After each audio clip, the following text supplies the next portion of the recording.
আসসালামু আলাইকুম। কেমন আছেন সবাই? আশা করি আল্লাহর রহমতে অনেক ভালো আছেন।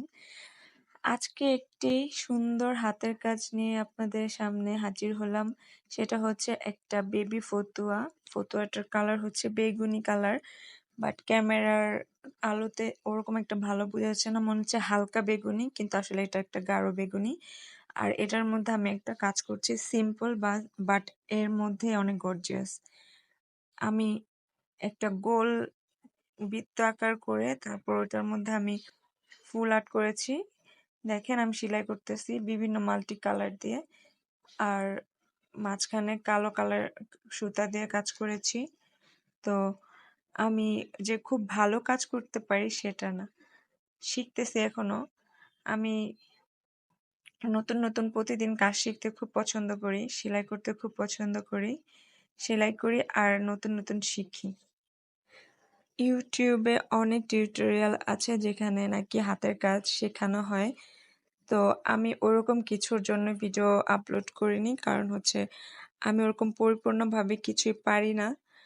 আর আমার মনে হয় পরিপূর্ণভাবে কোনো কাজ না জেনে কাউকে শেখানোটা আসলে ওরকম ভালো হবে না। সেটা ভালো কোনো কাজ না আমার কাছে মনে হয়। আমি কাজ করতে ভালোবাসি, আপনাদের সাথে শেয়ার করতে ইচ্ছা করে তাই শেয়ার করি। ইউটিউবে থেকে যাবে, সবাই দেখবে, একটা সময় দেখতে পারবো, এই জন্য শেয়ার করে রাখি, আপলোড করে দেই। তো কথা বলতে বলতে কাজটা অনেকক্ষণ হয়ে গেছে, করে ফেলেছি অনেকখানি। কাজটা দেখে মনে হচ্ছে কত তাড়াতাড়ি হয়ে গেছে, তাই না?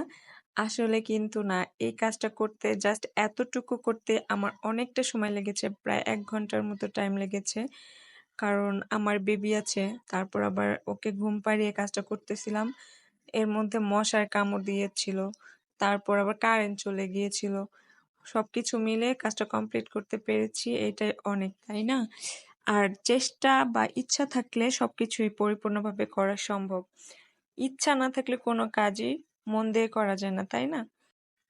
তো পরিশেষে কাজটা কমপ্লিট হয়েছে। কাজটা কেমন হয়েছে আপনারা চাইলে আমাকে জানাতে পারেন কমেন্ট করে। ভালো লাগলে চ্যানেলটিকে সাবস্ক্রাইব করতে পারেন। আল্লাহ হাফেজ।